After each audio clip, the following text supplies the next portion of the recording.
약할 때 강함 대신에 나의 보배가 되신 주 나의 모든 것 주 안에 있는 여름이 절정을 이루고 있습니다. 지난주죠. 정말 절정을 이루었을 때에, 피크였을 때에 신문에 이렇게 보니까 하루에 인천공항을 빠져간 인원이 최고 인원이라고 그랬다. 7만 3천 명. 7만 3천 명 대열에 우리 성도님들도 계셨습니다. 하여튼 그 주간에 굉장히 많은 분들이 해외로 나가셨대요. 그래서 7만 명서부터 시작해서 신문에 나올 정도로 그렇게 많은 분들이 이렇게 휴가를 떠나는 광경을 보게 되었습니다. 전국 방방곡곡에 이 피서객들로 불화성을 이루고 있는 모습들도 뉴스를 통해서 보게 되었습니다. 여름휴가 다녀오셨습니까? 다녀오셨습니까? 네, 다녀오신 분들도 계시고 아직 이제 가시려고 하시는 분들도 계시고 계실 텐데, 참 여름이라는 것이 휴가가 있어서 즐거운 그래도 즐거운 귀한 그 시즌이 아닌가 그런 생각이 듭니다. 여름 휴가는 지친 우리 여름을 보내기 위해서 들로, 산으로, 또 바다로 떠나게 됩니다.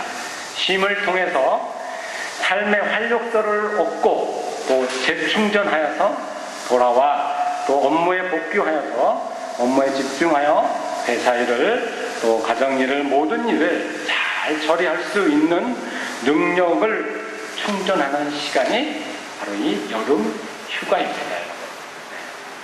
오늘 본문의 말씀도 보게 되면은 이 무도장이 이 시몬의 집에서 베드로가 잠깐 동안의 휴식을 취합니다. 잠깐 동안의 휴가를 맞이하게 됩니다. 그곳에서 베드로가 또 기도하는 모습을 볼 수 있습니다. 이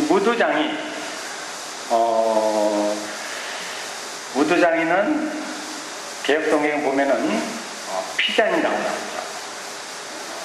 그러니까 갓파치, 가죽을 만들어서 가죽으로 제품을 이렇게 만들어서 하는 그런 업을 가진 사람입니다. 그래서 가죽을 다루다 보면은 냄새가 무지하게 납니다. 여러 번 이렇게 가죽을 씻기도 하고 또 그것을 부패도 이렇게 시키더라고요. 가죽을요. 그렇게 해서 아주 좋은 색으로 그렇게 해서 가죽이 탄생되는 그런 모습들도 제가 TV에서 본 적이 있습니다. 이렇듯 이 무두장이는 피장이라는 뜻으로 가죽을 만들어서 그렇게 일을 하는 그런 사람이에요. 아주 천민이죠. 서민 중에 서민입니다. 바로 그곳에서 이 베드로가 위대한 제자입니다. 정말 수제자이고 지금 기독교의 그리고 가장 가운데에 서 있는 사람, 그 사람이 바로 이 베드로입니다. 지금 베드로가 그 무도장의 집에서 잠깐 쉼을 얻으면서 또 기도의 시간을 갖는 그런 것을 보게 되었습니다. 우리 사도행전 9장 우리 32절로 우리 35절 위에 바로 위에 있죠. 말씀을 보게 되면은 베드로는 루다라는 곳에서 중풍병자인 이 에니야를 낫게 해주는 기적을 베풀게 됩니다. 이를 통해서 루다와 이 사론에 사는 사람들이 다 그를 보고 주께로 돌아왔다라고 9장 35절에 기록하고 있습니다. 그 이어서 9장 36절에서 42절에 보면은 베드로는 욥바에 가서 이 다비다라고 하는 이 도로가라고도 하죠. 늘 선행과 구제하는 일에 늘 열심히 했던 사람, 여제자였다. 이 다비다를 살리는 기적을 바로 이 베드로가 베풀게 됩니다. 이를 통해서 온 욥바 사람이 많은 사람이 주를 믿더라. 42절에 똑같이 기록하고 있습니다. 얼마의 기간인지는 모르지만은 베드로는 바로 이 루다와 욥바에서 기적과 정말 이루 말할 수 없는 기적과 전도를 통하여서 능력의 일들을 감당을 했습니다. 이러한 사역을 통해서 능력의 종, 능력의 사도, 능력의 제자, 가장 수제자인 이 베드로가 모든 일들을 감당을 합니다. 열심히 사역을 했습니다. 앞만 보고 정말 자는 것도 최소한의 잠만 자고 많은 사람들과 함께 예수님이 가르쳐준 그 말씀대로 그는 열심히 전도하고 기적을 또 일으키기도 했습니다. 계속되는 이 사역은 여러분 영적인 충전이 필요할 때가 있습니다. 예수님께서도 이 기적과 능력을 베푸신 후에 조용한 곳을 찾으셨습니다. 왜 그랬을까요? 쉼을 위해서요. 또 재충전을 위해서 예수님께서도 늘 조용한 시간을 가지셨다는 것입니다. 우리의 사역은 물론 최선의 모습으로 사역을 감당해야 하지만은 여러분 기도가 뒷받침되어야 합니다. 보이지 않지만은 이 기도는 사역을 감당케 하는 또 우리 교회의 원천교회 모든 사역의 일들의 가장 기본이 되고 근원이 되는 것이 바로 이 기도입니다. 마가복음 6장 30절에서 31절에 보면 이런 말씀이 있습니다. 사도들이 예수께 모여 자기들이 행한 것과 가르친 것을 낱낱이 고하니 이르시되 너희는 따로 한적한 곳에 가서 잠깐 쉬어라 하시니 이는 오고 가는 사람이 많아서 음식 먹을 겨를도 없습니다. 그 정도로 사역이 바빴습니다. 그들에게 쉼이 필요했고 그들에게 기도가 필요한 것을 예수님께서도 아시고 계셨던 것입니다. 영적인 충전을 위해서는 여러분 기도하기 위해서 바로 이 베드로도 무두장에 그 집에 시몬의 그 집에 가서 바로 쉬었던 것입니다. 그렇다면 하나님께서는 왜 베드로를 이 무두장의 시몬의 집으로 보내셨을까요? 여기에 담긴 의미가 있습니다.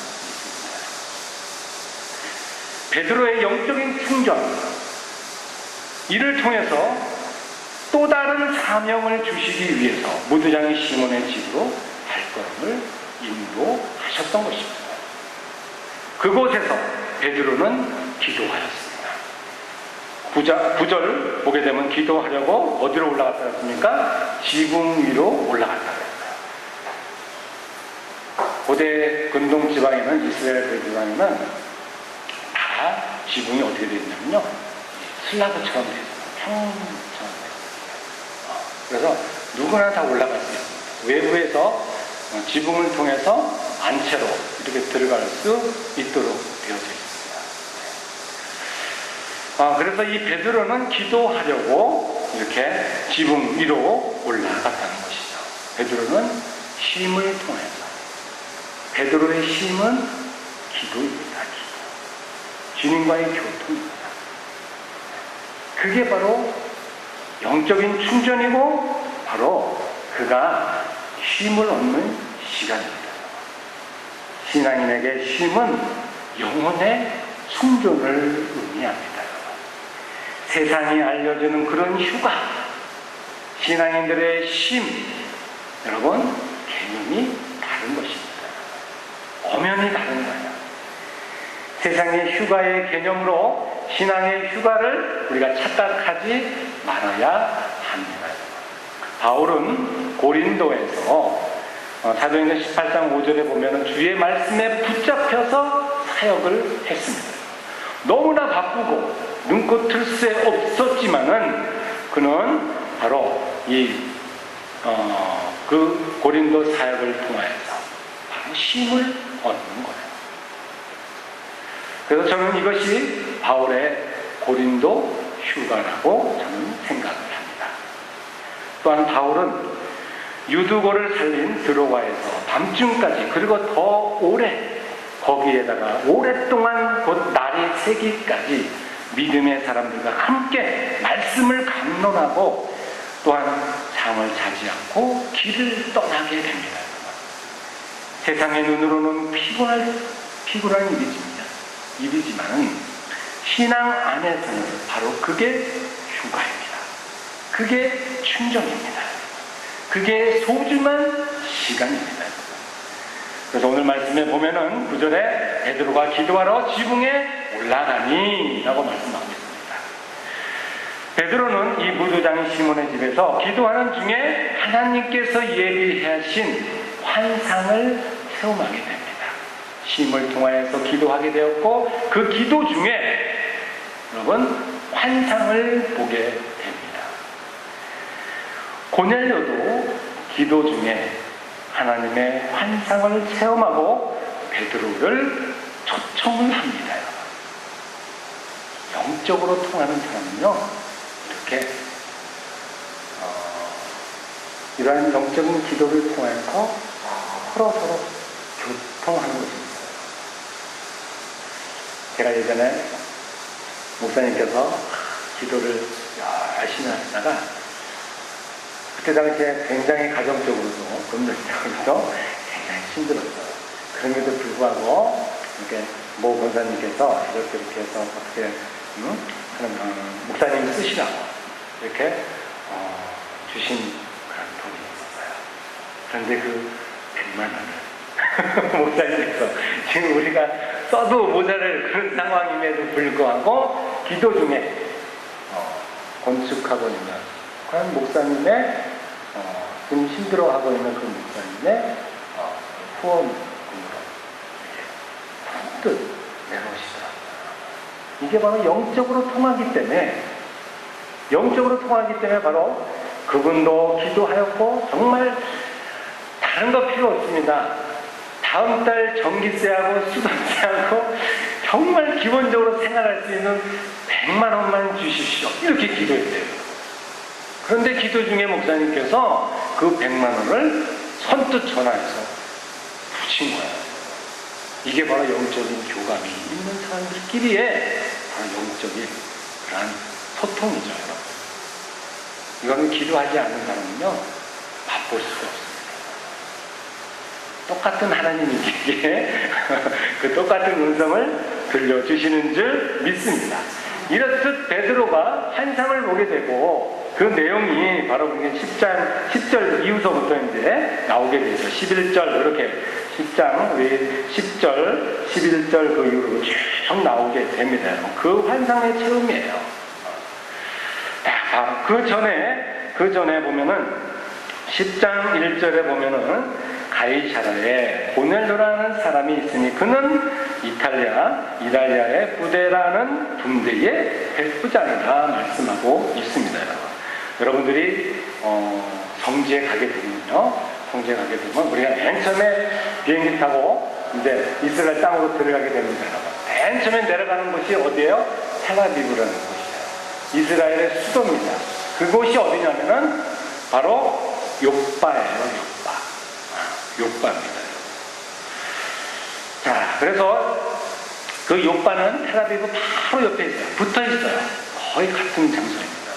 그리고 가이사르는 거기보다 조금 떨어져 있어요. 해안가 떨어집니다. 똑같이. 그래서 이 가이사르는 이 이탈리아에서 오는 주둔군들이 주둔하는 곳이에요. 모든 군사들이 거기에 주둔하는 곳입니다. 거기 하면 큰 원형 경비장도 있고요. 원형 경비장이고 그 오페라도 하고 하는 데 있죠. 그런 극장이죠. 원형 극장이죠. 원형 극장 같은 게 있고 아주 굉장히 유적도 많고 하는 곳입니다. 이 가이사르가. 자, 그곳에 주둔하고 있던 이 고넬료라는 사람이 환상을 보게 된 거예요. 늘 기도했던 사람입니다. 그가 경건하여 온 지방과 더불어 하나님을 경외하며 백성을 많이 구제하고 하나님께 항상 어떻게 했다고 했어요? 기도하는 사람이었던 거예요. 기도 중에 환상을 보게 됩니다. 환상을. 바로 베드로를, 욥바에 있는 그 베드로를 데려오라는 거예요. 데려오라는 것입니다. 자, 그렇게 해서 이 기도는 하나님의 뜻을 깨닫고 그 길을 발견하는 시간이 바로 이 기도의 시간입니다.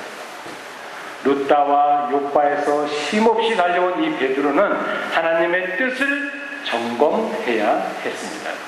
하나님의 뜻을 살피지 않으면 지금 내가 달려가는 이 길이 정말 맞는 길인지, 하나님께서 원하시는 길인지, 주님이 정말 가라고 한 그 길인지 구분할 수가 없는 것입니다. 그래서 사역을 열심히 하다가도 어느 한순간에는 쉼을 위해서 또 하나님께서 또 환상 중에 또 하나님께서 그 길을 열어주시는 그 길을 깨닫기 위해서, 분별하기 위해서 바로 기도해야 된다는 것입니다. 열심히 사역하는 것과 함께 내가 걷고 있는 이 길이 주님의 길에서 벗어나지 않았는지 살피는 일이 여러분 중요합니다. 바로 이것이 주님께서 베드로를 무도장인 시몬의 집으로 보내 기도하게 한 이유입니다. 베드로는 기도하는 가운데 하나님께서 자신을 이방인 이 고넬료의 집으로 보내시고자 한다는 것을 깨닫게 됩니다. 그러나 만일 무도장인 시몬의 집이 아니라 환경이 좋고 또한 모든 것이 풍족한 것, 그것이 어디냐면은 바로 무도장인 시몬의 그 집에 가기 전 바로 다비다의 집입니다. 이 다비다를 살린 그곳, 모든 것이 다 풍족한 곳입니다. 많은 사람들이 오고 가는 곳입니다, 여러분. 만약 그곳에 있었다면 베드로는 지금까지 있었던 모든 일들에 대해서 증거하고 많은 사람들이 찾아오고 하는 그것 때문에 기도할 수 없었을 것입니다, 여러분. 그래서 정말 천민진이고 선민이고 서민이었던 누구도 찾아오지 않은 그런 무도장이 시몬의 집으로 바로 하나님께서는 이 베드로를 친히 인도하시는 것입니다. 하나님께서는 그 이유가 있었어요. 왜 시몬의 집으로, 다비다의 집도 아니고 시몬의 집으로 그를 인도했는지 또 성경은 말씀하고 있습니다. 왜 그랬을까요?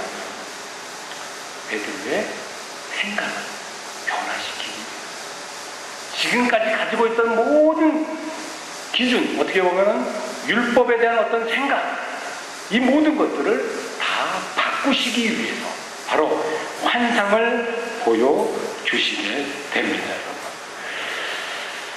말씀에 보게 되면은 그 환상이 어떤 환상입니까? 11절의 말씀에 하늘이 열리며 한 그릇에 내려오는 것을 보니 큰 보자기 같고 내 귀에 내어 땅에 들이워졌는데 그 안을 보게 되니까 각종 네발 가진 짐승과 기는 것과 공중에 나는 것들이 있더라. 또 소리가 있어 이르되 베드로야 일어나, 뭐라고요?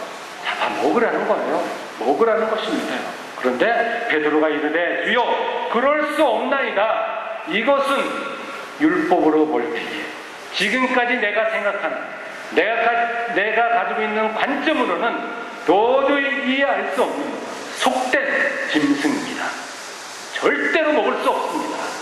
우리 유대인들은 절대 이 짐승을 먹을 수가 없습니다. 하나님께서도 아시지 않습니까? 베드로는 그런 생각을 가지고 있었습니다. 또 두 번째 소리가 이르되 하나님께서 깨끗하게 하신 것을 내가 속되다 하지 말라. 하나님께서 말씀하고 있습니다. 여러분, 이 환상은 무엇을 의미할까요?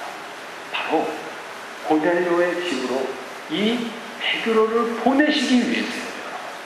율법에 대한 생각을 모두 다 바꿔주시기 위해서 그 환상을 보여주신 것입니다. 율법으로는 구원을 얻을 수가 없고 지금까지 가지고 있던 모든 율법과 율법 교화주의로는 도저히 복음답게 이방인들에게 전해질 수 없기에 베드로의 그 관점을 바꾸셨던 것입니다.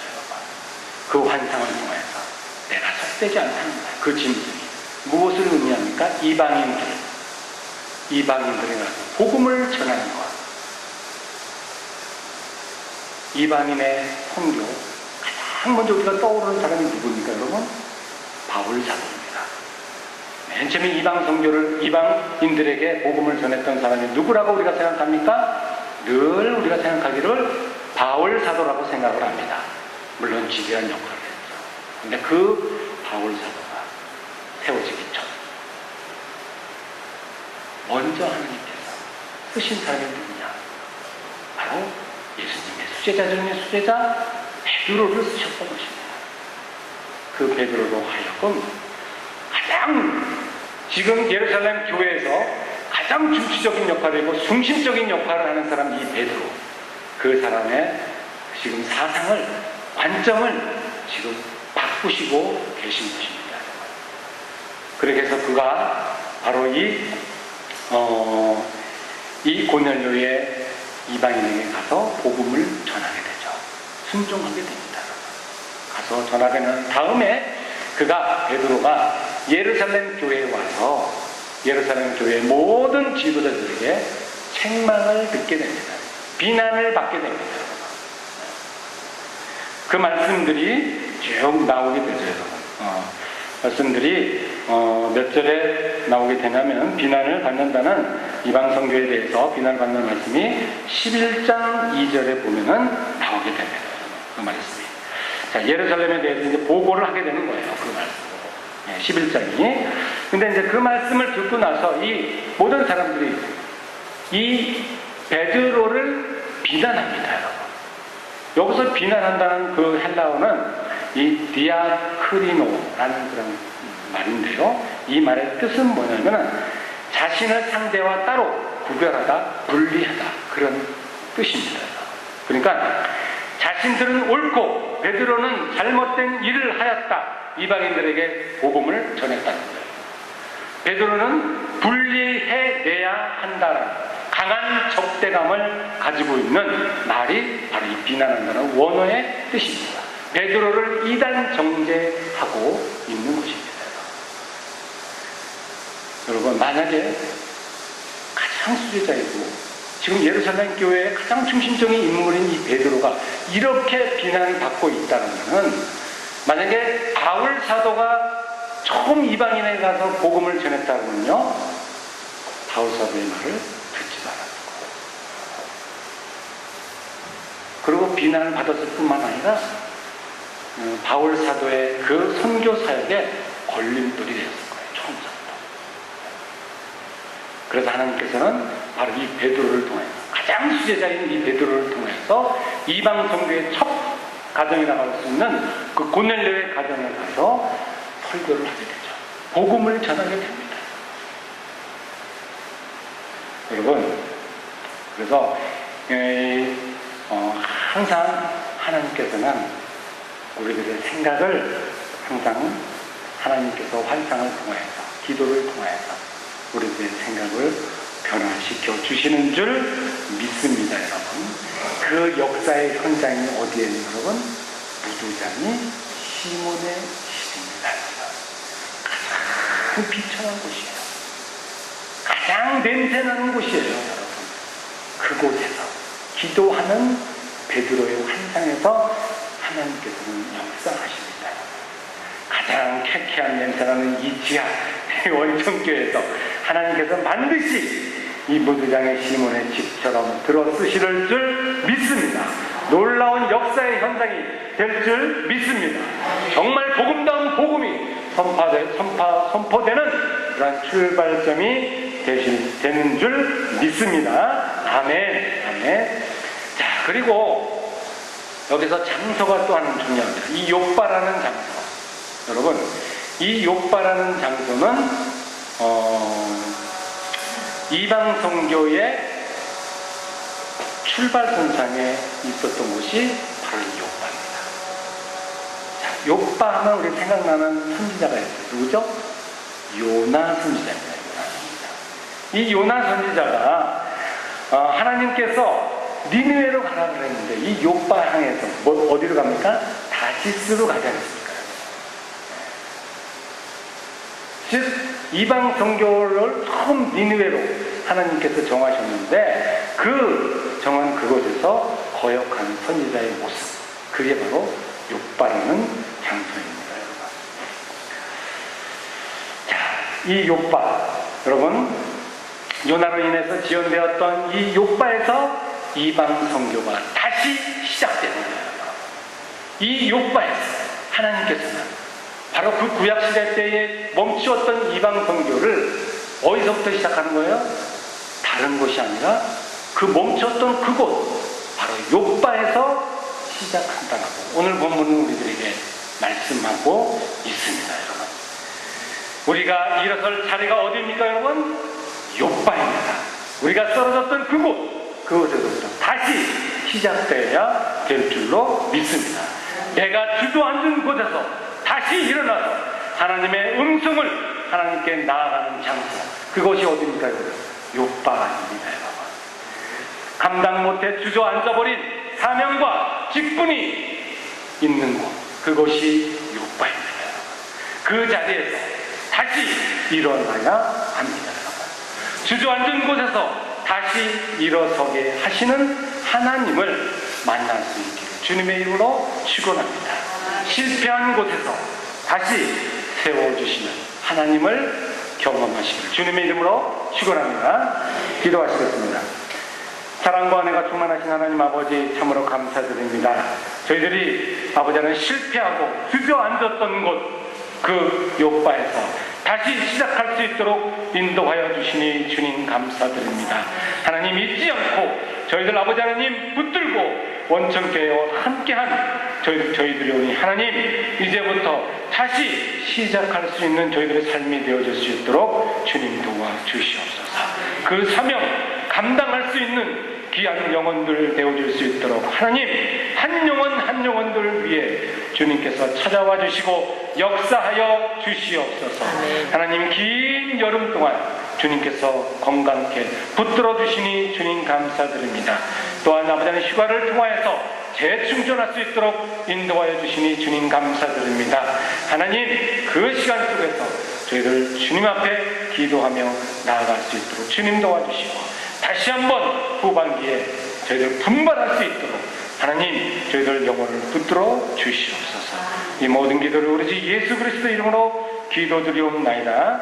아멘. 찬송가 516장입니다. 모두 다 일어나셔서 찬송가 516장 찬양합니다.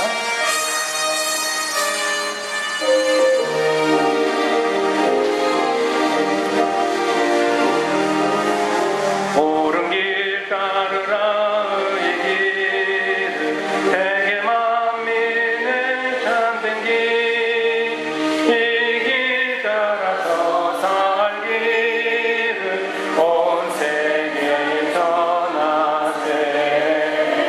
만 백성이 나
우리에게 구원을 주시는 그 복음을 주신 우리 주 예수 그리스도의 은혜와 사랑이 많으신 우리 하나님의 그 사랑하심과 성령님의 감동하심이 이제 말씀을 듣고 주님의 은혜 가운데에 승리하며 기도하며 나아가기를 원하는 우리 모든 원천 가족들 머리 위에 이제로부터 영원까지 함께 하시기를 축원하옵나이다.